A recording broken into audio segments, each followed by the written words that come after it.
ದಕ್ಷಿಣ ಕನ್ನಡ ಜಿಲ್ಲೆಯಿಂದ ರಾಯಚೂರಿನ ಮಾನ್ವಿಗೆ ಗಡೀಪಾರು ಆದೇಶ ಪ್ರಶ್ನಿಸಿ ಹೈಕೋರ್ಟ್ ಮೆಟ್ಟಿಲೇರಿದಂತ ಮಹೇಶ್ ಶೆಟ್ಟಿ ತಿಮರೋಡಿಗೆ ಹೈಕೋರ್ಟ್ ತಾತ್ಕಾಲಿಕ ರಿಲೀಫ್ ನೀಡಿದೆ. ಅಕ್ಟೋಬರ್ 8ರವರೆಗೆ ಗಡೀಪಾರು ಆದೇಶವನ್ನು ಜಾರಿಗೊಳಿಸದಂತೆ ಆದೇಶವನ್ನು ಹೊರಡಿಸಿದೆ. ತಿಮರೋಡಿ ಗಡೀಪಾರಿಗೆ ತಡೆ ನೀಡಿರುವಂತಹ ಹೈಕೋರ್ಟ್ ಪ್ರತಿವಾದಿಗಳಿಗೆ ನೋಟಿಸ್ ಜಾರಿ ಮಾಡಲಾಗಿದೆ. ಸೆಪ್ಟೆಂಬರ್ 18ರಂದು ಪುತ್ತೂರಿನ ಎಸಿ ಸ್ಟೆಲಾ ವರ್ಗೀಸ್ ತಿಮರೋಡಿ ಗಡೀಪಾರು ಆದೇಶವನ್ನು ಮಾಡಿದ್ರು. ಸೆಪ್ಟೆಂಬರ್ 18ರಿಂದ 2026ರ ಸೆಪ್ಟೆಂಬರ್ 17ರವರೆಗೆ 1 ವರ್ಷದ ಅವಧಿಗೆ ಗಡೀಪಾರು ಮಾಡಲಾಗಿತ್ತು.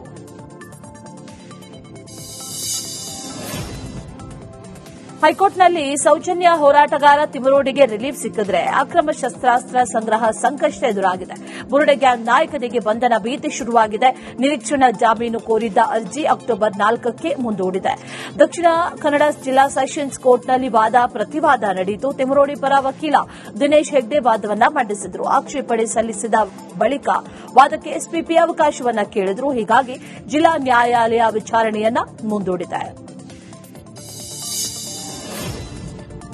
ಧರ್ಮಸ್ಥಳ ವಿರುದ್ಧ ಷಡ್ಯಂತ್ರ ಕೇಸ್ಗೆ ಸಂಬಂಧಪಟ್ಟಂತೆ ಎಸ್ಐಟಿ ತನಿಖೆ ಈಗ ಚುರುಕುಗೊಂಡಿದೆ. ಆರೋಪಿ ಚಿನ್ನಯ್ಯ ಮಗಳ ಅಕೌಂಟ್ಗೆ ಗಿರೀಶ್ ಮಟ್ಟಣ್ಣನವರ ಪತ್ನಿ ಭವ್ಯತಾ ಅಕೌಂಟ್ನಿಂದ 4,150 ರೂಪಾಯಿ ಹಣ ವರ್ಗಾವಣೆ ಮಾಡಲಾಗಿದೆ. ಬಸ್ನಲ್ಲಿ ಓಡಾಡೋದಕ್ಕೆ ಖರ್ಚಿಗೆ ಹಣ ಕೇಳಿದ್ದಕ್ಕೆ ಈ ವರ್ಗಾವಣೆ ನಡೆದಿದೆ ಅಂತ ಹೇಳ್ತಾ ಇದ್ದಾರೆ. ಎಸ್ಐಟಿಯಿಂದ ವರ್ಗಾವಣೆ ನಡೆದ ಬಗ್ಗೆ ಚಿನ್ನಯ್ಯ ಮಗಳು ಭವ್ಯತಾಗೆ ಅಧಿಕಾರಿಗಳು ಪ್ರಶ್ನೆಯನ್ನ ಕೇಳಿದ್ರು. ಮಟ್ಟಣ್ಣನವರ ಬಸ್ ಖರ್ಚಿಗಾಗಿ ಹಣ ನೀಡಿದ್ರು ಅಂತ ಭವ್ಯತಾ ಹೇಳಿದ್ದಾರಂತೆ. ಐಷಾರಾಮಿ ಜೀವನ ನೋಡಿದಂತಹ ನಟ ದರ್ಶನ್ ಇದೀಗ ಒಂದು ಚಾಪೆ ದಿಂಬಿಗೋಸ್ಕರ ಹರಸಾಹಸ ಪಡುವಂತಹ ಪರಿಸ್ಥಿತಿ ನಿರ್ಮಾಣ ಆಗಿದೆ. ರೇಣುಕಾಸ್ವಾಮಿ ಕೊಲೆ ಆರೋಪಿ ದರ್ಶನ್ಗೆ ಕೇವಲ ಬೆಡ್ಶೀಟ್ ದಿಂಬು ಕೊಡೋ ವಿಷಯ ಇನ್ನೂ ಕೂಡ ಕೋರ್ಟ್ ಕಟಕಟೆಯಲ್ಲಿದೆ. ನಿನ್ನೆ ಬೆಂಗಳೂರಿನ 57ನೇ ಸಿಸಿಎಚ್ ನ್ಯಾಯಾಲಯದಲ್ಲಿ ದರ್ಶನ್ ಹಾಸಿಗೆ ದಿಂಬು ಅರ್ಜಿ ವಿಚಾರಣೆ ನಡೆಯಿತು. ಸರ್ಕಾರದ ಪರ ವಕೀಲರು ಹಾಗೂ ನಟ ದರ್ಶನ್ ಪರ ವಕೀಲರು ಸುಮಾರು 1 ಗಂಟೆಗೂ ಹೆಚ್ಚು ಕಾಲ ವಾದ ಪ್ರತಿವಾದವನ್ನ ಮಾಡಿದ್ರು. 2 ಕಡೆಯ ವಾದ ಆಲಿಸಿದ ಜಡ್ಜ್ ಅಕ್ಟೋಬರ್ 9ಕ್ಕೆ ಆದೇಶವನ್ನ ಕಾಯ್ದಿರಿಸಿದ್ದಾರೆ. ಮೈಸೂರಿನ ಐತಿಹಾಸಿಕ ಜಂಬೂ ಸವಾರಿಗೆ ಇನ್ನು 1 ದಿನ ಮಾತ್ರ ಬಾಕಿ ಇದ್ದು ನಿನ್ನೆ ಅರಮನೆಯ ಆವರಣದಲ್ಲಿ ಅಂತಿಮ ಹಂತದ ಜಂಬೂ ಸವಾರಿ ಮೆರವಣಿಗೆಯ ತಾಲೀಮು ನಡೆದಿದೆ. ಕ್ಯಾಪ್ಟನ್ ಅಭಿಮನ್ಯು ನೇತೃತ್ವದ ಗಜಪಡೆಗೆ ಅರಣ್ಯ ಇಲಾಖೆ ಹಾಗೂ ಪೊಲೀಸ್ ಇಲಾಖೆಯಿಂದ ಪುಷ್ಪಾರ್ಚನೆಯನ್ನ ಮಾಡಲಾಯಿತು. ಇತ್ತ ಅಶ್ವಾರೋಹಿ ದಳದೊಂದಿಗೆ ವಿವಿಧ ಪೊಲೀಸ್ ತುಕಡಿಗಳು ಅಂತಿಮ ಹಂತದ ಸಿದ್ದತೆಯನ್ನ ಕೂಡ ಮಾಡಿಕೊಂಡಿದ್ದಾರೆ. ಮಹಾರಾಷ್ಟದಲ್ಲಿ ಸುರಿತಾ ಇರುವಂತಹ ಭಾರೀ ಮಳೆಯಿಂದಾಗಿ ಉತ್ತರ ಕರ್ನಾಟಕ ಅಕ್ಷರಶಃ ತತ್ತರಿಸಿ ಹೋಗಿದೆ. ಮಳೆಗೆ ಬದುಕು ಬೀದಿಗೆ ಬಿದ್ದಿದೆ. ಹಳ್ಳಿಗಳು ಮುಳುಗಿದೆ. ಸಾಲ ಸೋಲ ಮಾಡಿ ಬೆಳೆದಿದ್ದಂತಹ ಬೆಳೆ ಅಪೋಷಣ ಆಗಿದೆ. ವರುಣಾರ್ಭಟಕ್ಕೆ ಗಡಿ ಜಿಲ್ಲೆ ಬೀದರ್ನಲ್ಲಿ ರೈತ ಕಣ್ಣೀರು ಹಾಕ್ತಾ ಇದ್ದಾನೆ. ಮಾಂಜ್ರಾ ಡ್ಯಾಂಗೆ ಅಪಾರ ಪ್ರಮಾಣದ ನೀರನ್ನು ಬಿಡುಗಡೆ ಮಾಡಲಾಗಿದೆ. ಸಾವಿರಾರು ಎಕರೆ ಜಮೀನು ಜಲಾವೃತ ಆಗಿದೆ. ವಿಜಯಪುರ ಜಿಲ್ಲೆಯಲ್ಲೂ ಭೀಮಾ ನದಿಯ ಆರ್ಭಟ ಬಹಳ ಜೋರಾಗಿದೆ. ಭೀಮಾ ನದಿಯಿಂದ ಖೇಡಗಿ ಗ್ರಾಮಕ್ಕೆ ಅಪಾರ ಪ್ರಮಾಣದಲ್ಲಿ ನೀರು ನುಗ್ಗಿದೆ. ಇಡೀ ಗ್ರಾಮವನ್ನ ಭೀಮಾ ನದಿ ಸುತ್ತುವರೆದಿದ್ದು ಬೋಟ್ ಮೂಲಕ ಜನರನ್ನ ಸುರಕ್ಷಿತ ಜಾಗಕ್ಕೆ ಸ್ಥಳಾಂತರ ಮಾಡಲಾಗಿದೆ. ಖೇಡಗಿಯ ಶ್ರೀ ಗುರು ಬಸವರಾಜೇಂದ್ರ ಮಠ ಸಂಪೂರ್ಣವಾಗಿ ಜಲಾವೃತ ಆಗಿದೆ. ಕೆಲವೊಂದು ಕಡೆ 5 ಅಡಿ ಇದೆ, ಕೆಲವೊಂದು ಕಡೆ 3 ಅಡಿ ಇದೆ. ಹೀಗೆ ಒಟ್ಟಿನಲ್ಲಿ ಮನೆಗಳಿಗೆ ನೀರು ನುಗ್ಗಿ ಸಾಕಷ್ಟು ಕುಟುಂಬಗಳು ಬೀದಿ ಪಾಲಾಗಿರತಕ್ಕಂಥದ್ದು. ಕೆಲವೊಂದು ಕಡೆ 5 ಅಡಿ ಇದೆ, ಕೆಲವೊಂದು ಕಡೆ 3 ಅಡಿ ಇದೆ. ಹೀಗೆ ಒಟ್ಟಿನಲ್ಲಿ ಮನೆಗಳಿಗೆ ನೀರು ನುಗ್ಗಿ ಸಾಕಷ್ಟು ಕುಟುಂಬಗಳು ಬೀದಿ ಪಾಲಾಗಿರತಕ್ಕಂಥದ್ದು. ರಣ ಮಳೆಯಿಂದಾಗಿ ಕಲ್ಯಾಣ ಕರ್ನಾಟಕದ ಜನ ಬೆಚ್ಚಿ ಬಿದ್ದಿದ್ದಾರೆ. ನದಿಗಳ ನೆರೆಯಿಂದಾಗಿ ಗ್ರಾಮಗಳೇ ಮುಳುಗಿದೆ. ಕಲಬುರಗಿ, ಯಾದಗಿರಿ, ವಿಜಯಪುರದಲ್ಲಿ ಸಿಎಂ ಸಿದ್ದರಾಮಯ್ಯ ಪ್ರವಾಹ ಉಂಟಾದಂತಹ ಅನಾಹುತಗಳ ಸಮೀಕ್ಷೆಯನ್ನ ನಡೆಸಿದ್ರು. ಸಚಿವರಾದಂತಹ ಈಶ್ವರ್ ಖಂಡ್ರೆ, ರಹೀಂ ಖಾನ್ ಸಾಥ್ ನೀಡಿದ್ರು. ವೈಮಾನಿಕ ಸಮೀಕ್ಷೆಯ ಬಳಿಕ ಸಿಎಂ ಸಿದ್ದರಾಮಯ್ಯ ಕಲಬುರಗಿ ವಿಮಾನ ನಿಲ್ದಾಣದಲ್ಲಿ ಕಲಬುರಗಿ, ಬೀದರ್, ಯಾದಗಿರಿ ಹಾಗೂ ವಿಜಯಪುರ ಜಿಲ್ಲಾ ಅಧಿಕಾರಿಗಳು ಮತ್ತು ಉಸ್ತುವಾರಿ ಕಾರ್ಯದರ್ಶಿಗಳ ಜೊತೆಗೆ ಸಭೆ ನಡೆಸಿದ್ರು. ಮಳೆ ಹಾನಿಯ ಬಗ್ಗೆ ಮಾಹಿತಿಯನ್ನ ಪಡೆದುಕೊಂಡರು. ಒಂದು ಮಳೆ ಜಾಸ್ತಿ ಆಗಿರೋದು ಈ ಸಾರಿ. ಎರಡನೇದು ಮಹಾರಾಷ್ಟದಿಂದ ಭೀಮಾ ನದಿಗೆ ನೀರು ಜಾಸ್ತಿ ಬಂದಿರತಕ್ಕಂಥದ್ದು, ಇನ್ಫ್ಲೋ ಜಾಸ್ತಿ ಆಗಿರ್ತಕ್ಕಂಥದ್ದು. ಸೊ ಹಾಗಾಗಿ ಭೀಮಾ ನದಿನಲ್ಲಿ ಇತ್ತೀಚಿನ ವರ್ಷಗಳಲ್ಲಿ ಇಷ್ಟೊಂದು ನೀರು ದೊಡ್ಡ ಪ್ರಮಾಣದಲ್ಲಿ ಬಂದಿರಲಿಲ್ಲ. ಅದು ಒಂದು. ಎರಡನೇದು ಮಳೆನೂ ಕೂಡ ಜಾಸ್ತಿ ಬಿತ್ತು. ಕಲಬುರಗಿ ಜಿಲ್ಲೆಯಲ್ಲಿ ಬಿಜೆಪಿ ನಾಯಕರು ಸಹ ಮಳೆಯಿಂದ ಉಂಟಾದ ಹಾನಿಯ ಬಗ್ಗೆ ವೀಕ್ಷಣೆ ಮಾಡಿದರು. ಜೇವರ್ಗಿ ತಾಲೂಕಿನ ಕೂಡಿದರ್ಗಾ ಕಾಳಜಿ ಕೇಂದ್ರದಲ್ಲಿ ಬಿಜೆಪಿ ನಾಯಕರ ಮುಂದೆ ಸಂತ್ರಸ್ತ ಮಹಿಳೆ ಕಣ್ಣೀರು ಹಾಕಿದ್ದು, ನಮ್ಮ ಮನೆ ಮಠ ಎಲ್ಲವೂ ಹೋಗಿದೆ, ನಮಗೊಂದು ಮನೆ ಮಾಡಿಕೊಡಿ ಅಂತ ಮನವಿ ಮಾಡಿದ್ದಾರೆ. ಎಲ್ಲರೂ ಬರ್ತೀರಿ ಹೋಗ್ತೀರಿ, ಆದರೆ ನಮ್ಗೆ ಯಾರು ಸಹಾಯ ಮಾಡಲ್ಲ ಅಂತ ಮಹಿಳೆಯರು ಅಸಹಾಯಕತೆಯನ್ನ ಹೊರಹಾಕಿದ್ದಾರೆ. ನಮ್ಗೆ ಇರ್ಲಾಕ ಮನಿ ಇಲ್ಲ, ಇಲ್ಲೇ ಎಲ್ಲಾರ ನೋಡಿ ಮನಿ ಹಾಕ್ಸ್ಕೊಡ್ರಿ, ಮನಿ ಕಟ್ಕೊಡ್ರಿ. 3 ದಿನಕ್ಕ ಮಳೆ ಬಂದ್ ಮನಿ ಮುಳಿಗ್ ಹೋಗ್ತಾವ, ನಮಗ್ ಇರ್ಲಾಕ ಅನುಕೂಲ ಇಲ್ರಿ. ಇದಕ್ಕೆ ಏನಾರೇ ಮಾಡ್ತೀರಿ ಏನಿಲ್ಲ ನೋಡ್ರಿ. ದೊಡ್ಡ ದೊಡ್ಡ ಗೌಡ್ರಿ ಇರ್ರಿ, ಆಯ್ತು ಓಟಿಗೆ ಬರ್ತೀರಿ, ಓಟ್ ಹಾಕ್ಸ್ಕೋತಿ ಹೋಗ್ತೀರಿ.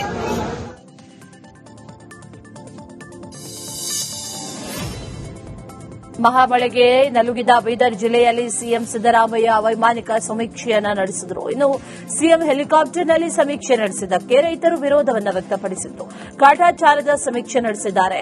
1 ಗಂಟೆಯಲ್ಲಿ ನಮ್ಮೂರಿನ ಸಮಸ್ಯೆ ಕೇಳೋದಕ್ಕೆ ಸಾಧ್ಯ ಆಗುತ್ತಾ? ಅವ್ರಿಗೆ ಬಡವರು ಮತ್ತು ರೈತರ ಬಗ್ಗೆ ಕಾಳಜಿ ಇದ್ರೆ ಬೆಳೆ ಹಾನಿ ಪ್ರದೇಶಕ್ಕೆ ಭೇಟಿ ನೀಡಿ ಪರಿಶೀಲನೆ ನಡೆಸಬೇಕಿತ್ತು. ಆಗ ನಮ್ಮ ಕಷ್ಟ ಅವ್ರಿಗೆ ಗೊತ್ತಾಗ್ತಾ ಇತ್ತು ಅಂತ ಆಕ್ರೋಶವನ್ನ ವ್ಯಕ್ತಪಡಿಸಿದ್ದಾರೆ. ಬೆಳೆ ಹೋಗಿಂಬಲ್ ಕ್ಯಾನ್ರ ಹಾಕ್ಬೇಕ್ರಿ. ಎಲ್ಲ ಹತ್ತಿಗೋ ಸೋಯಗೋ ತೊಗರಿಗೋ ಎಲ್ಲ ಮುಣಗ್ ಹೋಗ್ಯಾವ. ಏನ್ ತಿಂಬರಿ ಇದನ್ನೇ ಸಾಲ ತಂದು ಹೊಲದಾಗೆಲ್ಲ ಲಾಗೋಡಿ ಹಾಕದೇವಿ. ಏನ್ ತಿನ್ಬೇಕು ನಾವು? ಕೆಳಗ್ ಬಂದ್ ನೋಡ್ಬೇಕ್ರಿ. ಹೊಲಗಳು ನಮ್ಮ ಊರೆಲ್ಲ ನೋಡ್ಬೇಕು, ಮನಿಗೊಳದಾಗೆಲ್ಲ ನೀರ್ ಹುಕ್ಕಿ ನೋಡ್ಬೇಕು. ಈ ವರ್ಷ ಏನು ಖುಷಿ ಇಲ್ಲ ಸರ್. ಎಲ್ಲಾ ಏನಂತಂದ್ರ ಇಸ್ಲಾಂಪುರ ಗ್ರಾಮದ ಬಹಳಷ್ಟು ಎಲ್ಲಾ ಹೊಲ ಗದ್ದೆಗಳು ಸಂಪೂರ್ಣ ಜಲಾವೃತವಾಗಿದ್ದೇವೆ. ನಮ್ಮ ರೈತರು ಬಹಳ ದುಃಖದಲ್ಲಿದ್ದಾರೆ. ಬಂದಂತ ಎಲ್ಲಾ ವಿರೋಧ ಪಕ್ಷದವರಾಗ್ಲಿ ಈಗಿರುವ ಸರ್ಕಾರವಾಗಲಿ ಯಾರು ಬಂದು ನಮ್ಮ ಗ್ರಾಮದ ರೈತರಿಗೆ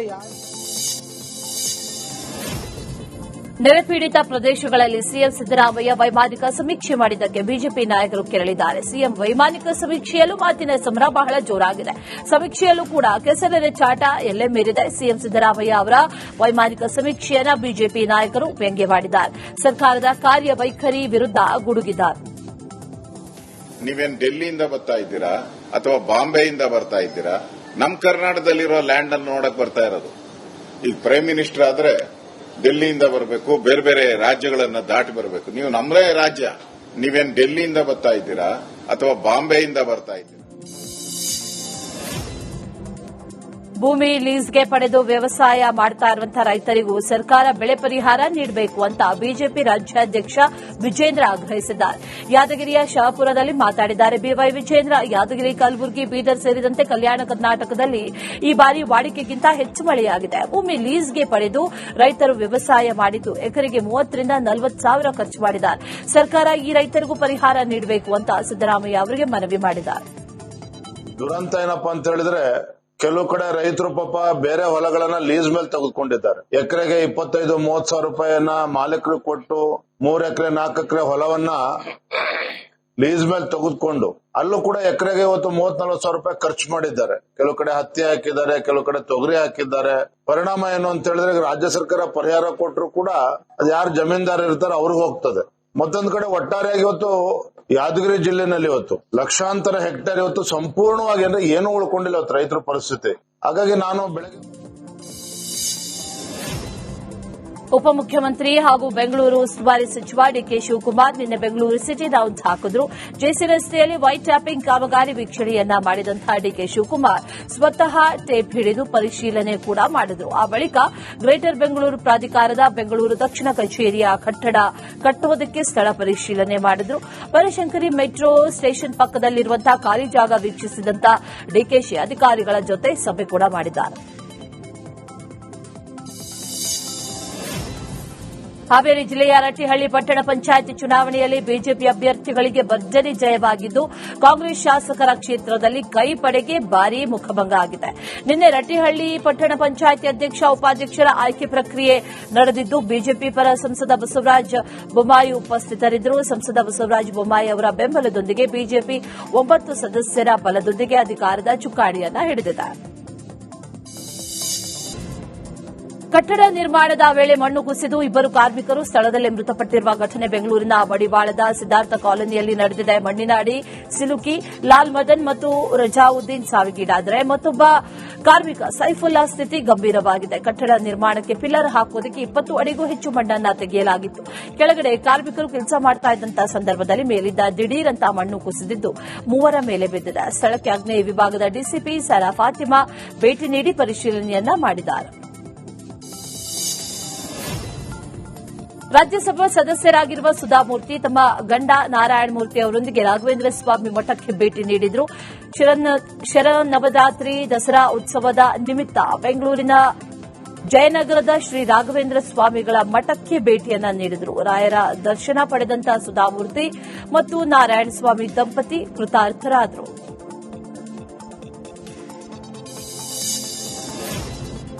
ಭೀಮಾ ನದಿ ಪ್ರವಾಹದಲ್ಲಿ ಬದುಕೆ ಕೊಚ್ಚಿಕೊಂಡು ಹೋದರೂ ಯಾದಗಿರಿಯಲ್ಲಿ ದಸರಾ ಹಬ್ಬದ ಸಂಭ್ರಮ ಕಳೆಗಟ್ಟಿದೆ. ದಸರಾ ಹಾಗೂ ಆಯುಧ ಪೂಜೆ ಹಿನ್ನೆಲೆಯಲ್ಲಿ ಪೂಜಾ ಸಾಮಗ್ರಿ ಖರೀದಿಯ ಭರಾಟೆ ಬಹಳ ಜೋರಾಗಿತ್ತು. ಯಾದಗಿರಿಯ ಮಾರುಕಟ್ಟೆಯಲ್ಲಿ ಪೂಜಾ ಪರಿಕರಗಳ ಖರೀದಿಗೆ ಜನ ಮುಗಿಬಿದ್ದಿದ್ರು. ಊದುಗುಂಬಳಕಾಯಿ, ಹೂವು ಹಾಗೂ ಬಾಳೆದಿಂಡು ಖರೀದಿಸೋದಕ್ಕೆ ಜನ ಕಿಕ್ಕಿರಿದು ಸೇರಿದ್ರು. ಶ್ರೀರಂಗಪಟ್ಟಣದ ಕೆಆರ್ಎಸ್ನಲ್ಲಿ 5ನೇ ದಿನದ ಕಾವೇರಿ ಆರತಿ ಕಾರ್ಯಕ್ರಮ ನಡೆಯಿತು. ಕೊನೆಯ ದಿನದ ಅತಿಥಿಯಾಗಿ ಗೌರಿಗದ್ದೆ ಆಶ್ರಮದ ವಿನಯ್ ಗುರೂಜಿ ಭಾಗಿಯಾಗಿದ್ದರು. ಈ ವೇಳೆ ಮಾತನಾಡಿದಂತಹ ವಿನಯ್ ಗುರೂಜಿ, ಕಾವೇರಿ ಅಂದ್ರೆ ಅದು ಬರೀ ನೀರಲ್ಲ, ಪೂಜ್ಯ ಭಾವನೆಯನ್ನ ಹೊಂದಿದವಳು. ನದಿಯನ್ನ ಆರಾಧಿಸುವುದು ನಮ್ಮ ಕರ್ತವ್ಯ. ಕಾವೇರಿ ನದಿಗೆ ವಿಶೇಷ ಶಕ್ತಿ ಇದೆ. ಆದಿರಂಗ, ಮಧ್ಯರಂಗ, ಅಧ್ಯರಂಗನ ಪಾದವನ್ನ ತೊಳೆಯುವ ಕಾವೇರಿ ವಿಶೇಷ ದೈವ ಶಕ್ತಿಯನ್ನ ಹೊಂದಿದವಳು ಅಂತ ಹೇಳಿದರು. ಸಿಲಿಕಾನ್ ಸಿಟಿ ಬೆಂಗಳೂರಿನಲ್ಲೂ ಆಯುಧ ಪೂಜೆಯ ಸಂಭ್ರಮ ಬಹಳ ಜೋರಾಗಿದೆ. ಮುಂಜಾನೆಯಿಂದಲೇ ಮಾರುಕಟ್ಟೆಗಳಲ್ಲಿ ಜನ ಹಣ್ಣು, ಹೂವು, ತರಕಾರಿ ಖರೀದಿಗೆ ಮುಗಿಬಿದ್ದಿದ್ದಾರೆ. ಕೆಆರ್ ಮಾರುಕಟ್ಟೆಯಲ್ಲಿ ಕಾಲಿಡೋದಕ್ಕೂ ಕೂಡ ಆಗದೇ ಇರುವಷ್ಟು ದಟ್ಟಣೆ ಇದೆ. ಕೃಷ್ಣರಾಜೇಂದ್ರ ಮಾರುಕಟ್ಟೆಯ ಸುತ್ತಮುತ್ತ ಟ್ರಾಫಿಕ್ ಜಾಮ್ ಕೂಡ ಉಂಟಾಗಿದೆ.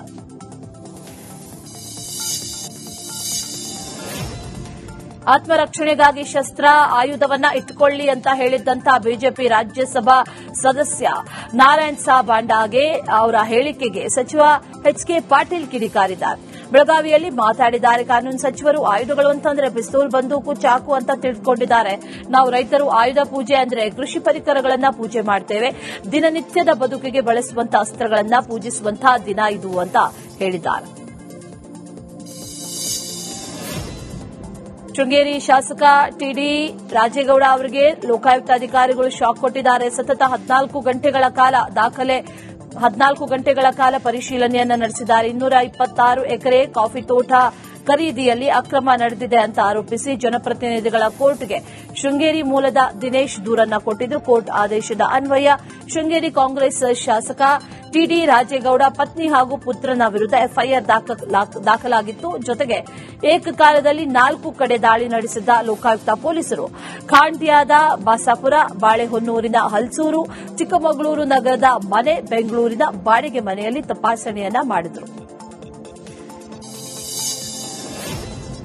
ಹುಬ್ಬಳ್ಳಿಯಲ್ಲಿ ನಿವೃತ್ತ ಯೋಧನ ಮೇಲೆ ಪೊಲೀಸರು ಅಮಾನುಷವಾಗಿ ಹಲ್ಲೆ ಮಾಡಿರುವ ಪ್ರಕರಣಕ್ಕೆ ಸಂಬಂಧಪಟ್ಟಂತೆ ಗಾಯಗೊಂಡಂತಹ ನಿವೃತ್ತ ಯೋಧ ರಾಮಪ್ಪನಿಗೆ ಕಿಮ್ಸ್ ಆಸ್ಪತ್ರೆಯಲ್ಲಿ ಚಿಕಿತ್ಸೆ ಮುಂದುವರೆದಿದೆ. ಹುಬ್ಬಳ್ಳಿಯ ಕಿಮ್ಸ್ ಆಸ್ಪತ್ರೆಗೆ ಶ್ರೀರಾಮ ಸೇನೆಯ ರಾಷ್ಟೀಯ ಅಧ್ಯಕ್ಷ ಪ್ರಮೋದ್ ಮುತಾಲಿಕ್ ಭೇಟಿಯನ್ನ ನೀಡಿದ್ದು, ಗಾಯಾಳು ರಾಮಪ್ಪ ನಿಪ್ಪಾಣಿ ಅವರ ಆರೋಗ್ಯವನ್ನ ವಿಚಾರಿಸಿದ್ದಾರೆ. ಇನ್ನು ರಾಮಪ್ಪ ಅವರಿಗೆ ಜನರಲ್ ವಾರ್ಡ್ನಲ್ಲಿ ಚಿಕಿತ್ಸೆ ನೀಡಿದ್ದಕ್ಕೆ ಮುತಾಲಿಕ್ ಆಕ್ರೋಶವನ್ನ ಹೊರಹಾಕಿದ್ದು, ಹಲ್ಲೆ ಮಾಡಿದ ಎಲ್ಲಾ ಪೊಲೀಸ್ ಸಿಬ್ಬಂದಿ ವಜಾ ಆಗಬೇಕು ಅಂತ ಆಗ್ರಹಿಸಿದ್ದಾರೆ. ಸಾರ್ವಜನಿಕ ವಿಜಯದಶಮಿಯ ಹಿನ್ನೆಲೆಯಲ್ಲಿ ದಾವಣಗೆರೆಯಲ್ಲಿ ಬೃಹತ್ ಬೈಕ್ ರ್ಯಾಲಿ ನಡೆಯಿತು. ವಿಶ್ವ ಹಿಂದೂ ಪರಿಷತ್ ಹಾಗೂ ಸಾರ್ವಜನಿಕ ವಿಜಯದಶಮಿ ಸಮಿತಿಯಿಂದ ಬೈಕ್ ರ್ಯಾಲಿ ಆಯೋಜನೆ ಮಾಡಲಾಗಿತ್ತು. ದಾವಣಗೆರೆ ರಾಮ್ ಅಂಡ್ ಕೋ ಸರ್ಕಲ್ನಿಂದ ಬೈಕ್ ರ್ಯಾಲಿಗೆ ಚಾಲನೆ ನೀಡಲಾಯಿತು. ಕೇಸರಿ ಶಾಲು ಧರಿಸಿ, ಕೇಸರಿ ಧ್ವಜ ಹಿಡಿದು ನೂರಾರು ಸಂಖ್ಯೆಯಲ್ಲಿ ಯುವಕರು ಜೈ ಶ್ರೀರಾಮ್ ಅಂತ ಘೋಷಣೆಯನ್ನ ಕೂಗಿದ್ರು. ಇನ್ನು ಈ ಬೈಕ್ ರ್ಯಾಲಿಗೆ ಸ್ಮಶಾನ ಕಾಯುವಂತಹ ದಂಪತಿ ಚಾಲನೆ ನೀಡಿದ್ದು ವಿಶೇಷವಾಗಿತ್ತು. ಮನೆಯ ಜಿಪಿಎಸ್ ಮಾಡಿಕೊಡಲಿಲ್ಲ ಅನ್ನೋ ಕಾರಣಕ್ಕೆ ಗ್ರಾಮ ಪಂಚಾಯಿತಿಯ ಮಾಜಿ ಸದಸ್ಯನೊಬ್ಬ ಪಂಚಾಯಿತಿಯ ಸಿಬ್ಬಂದಿ ಮೇಲೆ ಹಲ್ಲೆ ಮಾಡಿದ್ದಾನೆ. ಬೆಳಗಾವಿ ಜಿಲ್ಲೆ ರಾಯಬಾಗ ತಾಲೂಕು ಕಡದಾಳ ಗ್ರಾಮ ಪಂಚಾಯಿತಿಯಲ್ಲಿ ಈ ಘಟನೆ ನಡೆದಿದೆ. ಕಡದಾಳ ಗ್ರಾಮ ಪಂಚಾಯಿತಿಯ ಮಾಜಿ ಸದಸ್ಯ ರಾಮಪ್ಪ ಕರಿಹೊಳೆ ತನ್ನ ಮನೆಯ ಜಿಪಿಎಸ್ ಮಾಡಿದ ಕಚೇರಿಗೆ ಬಂದಿದ್ರು. ಆದರೆ ಮೇಲಧಿಕಾರಿಗಳ ಅನುಮತಿ ಇಲ್ಲದೆ ನಾನು ಜಿಪಿಎಸ್ ಮಾಡೋದಕ್ಕಾಗಲ್ಲ ಅಂತ ಸಿಬ್ಬಂದಿ ಬಾಬು ಹೇಳಿದ್ರು. ಇದರಿಂದ ಕೋಪಗೊಂಡಂತ ರಾಮಪ್ಪ ಹಲ್ಲೆ ಮಾಡಿದ್ದಾರೆ. ಈ ಘಟನೆ ಕುರಿತು ಹಾರುಗೇರಿ ಪೊಲೀಸ್ ಠಾಣೆಯಲ್ಲೂ ಕೂಡ ಪ್ರಕರಣ ದಾಖಲಾಗಿದೆ.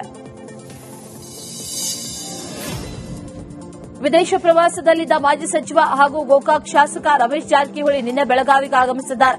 3 ವಾರದ ಹಿಂದೆ ರಮೇಶ್ ಜಾರಕಿಹೊಳಿ ವಿದೇಶ ಪ್ರವಾಸದಲ್ಲಿದ್ದರು. ಇತ್ತ ಹುಕ್ಕೇರಿ ವಿದ್ಯುತ್ ಸಹಕಾರಿ ಸಂಘದ ಚುನಾವಣೆಯಲ್ಲಿ ಜಾರಕಿಹೊಳಿ ಸಹೋದರರಿಗೆ ತೀವ್ರ ಮುಖಭಂಗ ಆಗಿದೆ. ಇನ್ನು ಚುನಾವಣೆಯ ಬಳಿಕ ಜಾರಕಿಹೊಳಿ ಕುಟುಂಬ ವಿರುದ್ಧ ಮಾಜಿ ಸಂಸದ ರಮೇಶ್ ಕತ್ತಿ ನೇರವಾಗಿ ವಾಗ್ದಾಳಿಯನ್ನ ಮಾಡಿದ್ದು, ಇನ್ನು ಮುಂದೆ ಇದನ್ನ ರಮೇಶ್ ಜಾರಕಿಹೊಳಿ ನೋಡಿಕೊಳ್ತಾರೆ ಅಂತ ಸತೀಶ್ ಜಾರಕಿಹೊಳಿ ಹೇಳಿದ್ರು.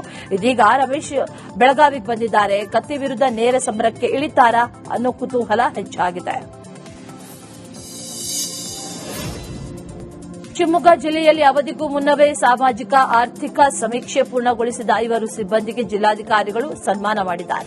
ಶಿವಮೊಗ್ಗದ ಜಿಲ್ಲಾಧಿಕಾರಿ ಕಚೇರಿಯಲ್ಲಿ ನಡೆದಂತಹ ಕಾರ್ಯಕ್ರಮದಲ್ಲಿ ಡಿಸಿ ಗುರುದತ್ ಹೆಗಡೆ ಅವರು ಸಿಬ್ಬಂದಿಗಳಿಗೆ ಶಾಲು ಹಾಕಿ ಹಾರ ಹಾಕಿ ಪ್ರಶಂಸನಾ ಪತ್ರವನ್ನು ವಿತರಿಸಿದ್ದಾರೆ. ಪ್ರತಿ ಸಿಬ್ಬಂದಿಗೆ ಜಿಲ್ಲಾಡಳಿತ 100 ರಿಂದ 110 ಮನೆಗಳ ಟಾರ್ಗೆಟ್ ನೀಡಿದೆ. ಆದರೆ ಈ ಸಿಬ್ಬಂದಿ ಟಾರ್ಗೆಟ್ ಪೂರ್ಣಗೊಳಿಸಿ ಹೆಚ್ಚುವರಿ ಮನೆಗಳ ಸಮೀಕ್ಷೆ ಕೂಡ ಮಾಡಿದ್ದರಿಂದ ಸನ್ಮಾನ ಮಾಡಲಾಗಿದೆ.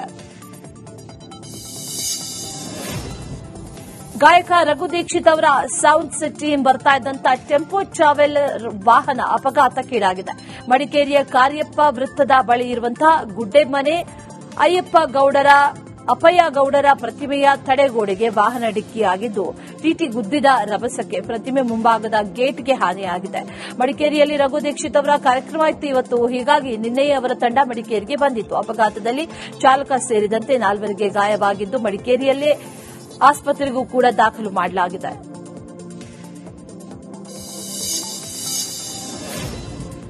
ಮಂಡ್ಯ ಜಿಲ್ಲೆಯ ಕೆಆರ್ಪೇಟೆ ತೋಟಗಾರಿಕೆ ಇಲಾಖೆ ಸಹಾಯಕ ಅಧಿಕಾರಿ ಜಯರಾಮ್ ನಾಪತ್ತೆಯಾಗಿದ್ದಾರೆ. ಕೆಆರ್ಪೇಟೆಯ ದೇವಿರಮಣ್ಣಿ ಕೆರೆ ಏರಿ ಮೇಲೆ ಜಯರಾಮ್ ಅವರ ಬೈಕ್ ಹಾಗೂ ಚಪ್ಪಲಿ ಪತ್ತೆಯಾಗಿದ್ದು, ಸಹಾಯಕ ಅಧಿಕಾರಿ ಕೆರೆಗೆ ಹಾರಿ ಆತ್ಮಹತ್ಯೆ ಮಾಡಿಕೊಂಡಿರುವಂತಹ ಶಂಕೆ ಹಿನ್ನೆಲೆ ಕೆರೆಯಲ್ಲಿ ಅಗ್ನಿಶಾಮಕ ಸಿಬ್ಬಂದಿ ಶೋಧ ಕಾರ್ಯವನ್ನು ನಡೆಸಿದ್ದಾರೆ. ಜಯರಾಮ್ ಕೆಆರ್ಪೇಟೆ ಪಟ್ಟಣದ ನಿವಾಸಿಯಾಗಿದ್ದು, ನಾಪತ್ತೆಯಾಗಿ ಒಂದಿನ ಕಳೆದಿದೆ. ಪಟ್ಟಣ ಪೊಲೀಸರು ಈ ಠಾಣೆಯಲ್ಲಿ ನಾಪತ್ತೆ ಪ್ರಕರಣ ಕೂಡ ದಾಖಲಾಗಿದೆ.